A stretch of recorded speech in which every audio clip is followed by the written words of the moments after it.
Thank you for joining a conversation about practicing the words, works, and ways of Jesus. I'm Steve Griffin, and this is Formation Through Following. Hey friends, I want to read to you an excerpt from an ancient letter written by an early Jesus follower. It reads, Jesus is the image of the invisible God, first over all creation. All things were created by him. All things were created through him and for him. He existed before all things. And all things are held together in him.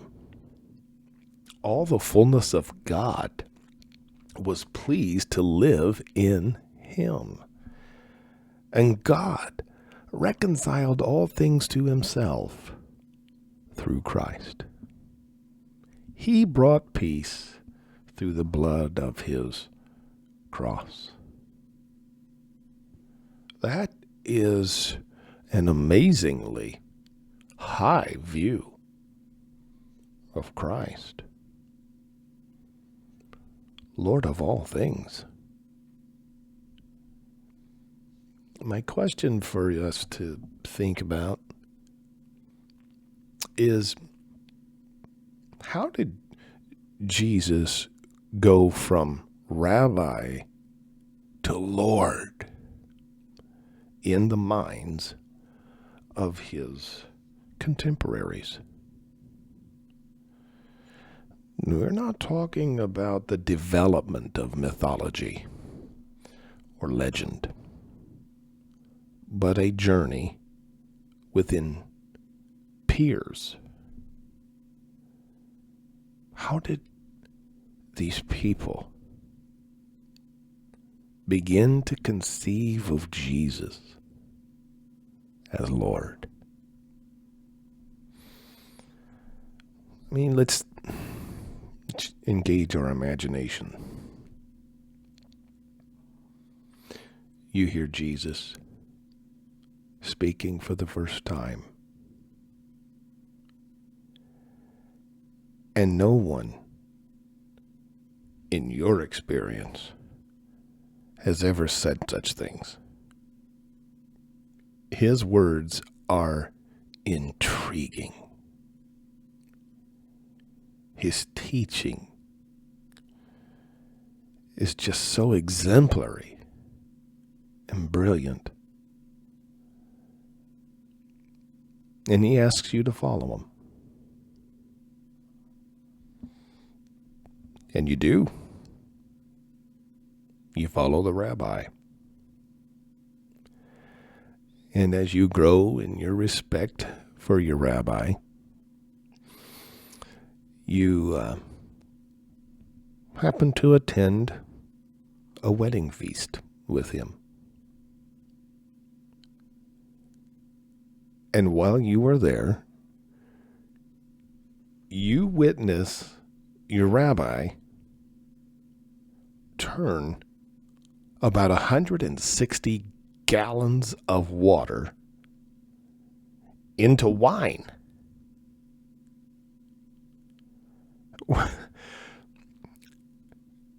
What do you do with a thing such as this? Someone said, well, you drink it. Now, I don't mean what do you do with the wine. I mean, what do you do with Jesus? What kind of a person could turn water to wine? Wouldn't you begin to think, there's something at work here that I don't fully comprehend? This is more than a rabbi. Well, you keep following. And the more you listen to Jesus, his words, yes, they are intriguing, but they are so puzzling.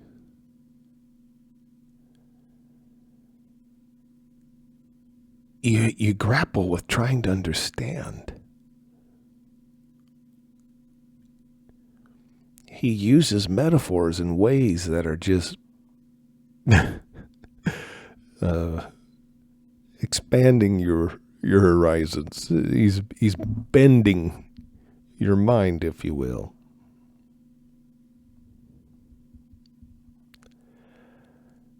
You keep following, puzzling, and then one day you're getting out of this boat. Jesus is walking ahead of you, as he does, and out of the hills comes this figure. And it is wailing, screaming, it's blood-curdling. And the closer it comes, you realize it's a man. And he is out of his mind. He's bleeding. He's disheveled and naked. He's emaciated. He's running towards you. And you're thinking about maybe we should just get back in the boat and push off. Let's go somewhere else. But this rabbi, who has to be more than just a rabbi, he just steps forward, approaches the man and says, "What is your name?" And something other than the man, it seems, answers back. And the rabbi tells these dark entities to leave. And they do. And this man is fully human once again. And Jesus talks with him. He clothes him, gives him something to eat, tells him to go home and share the good news with people who would be so thrilled to have a loved one back.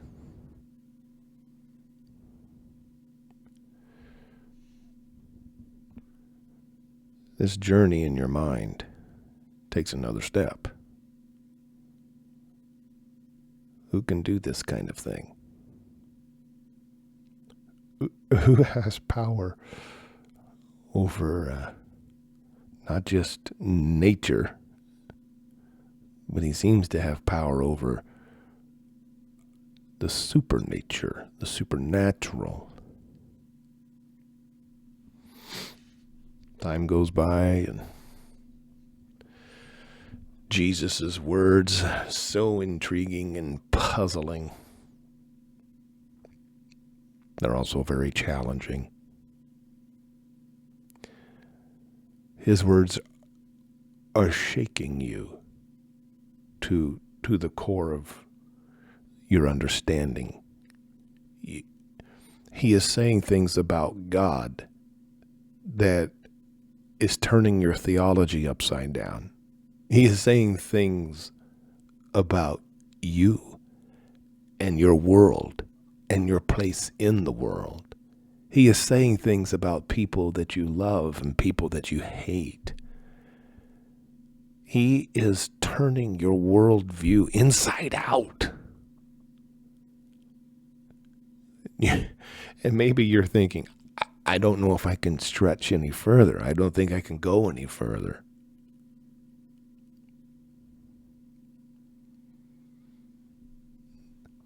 And then you see him roll up to a tomb where a friend of his lies dead. 4 days gone.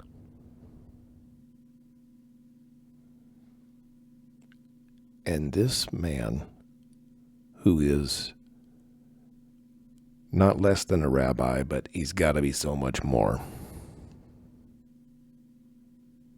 cries out,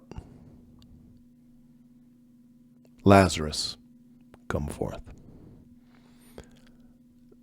And the dead man, formerly dead man,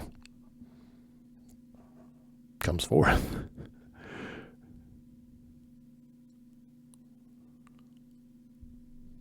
Can you see where I'm coming from?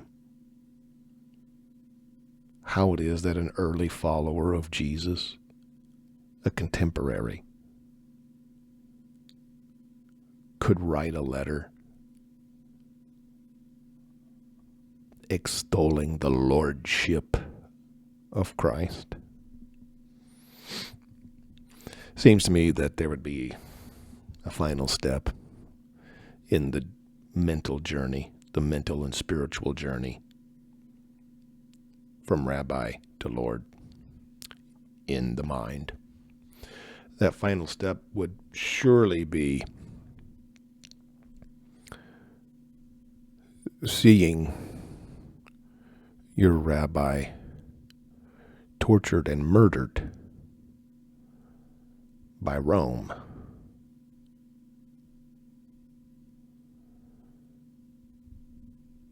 Now you go to his tomb, and he's risen. He's not there. Yeah. The resurrection, I think, would be the zenith of your journey.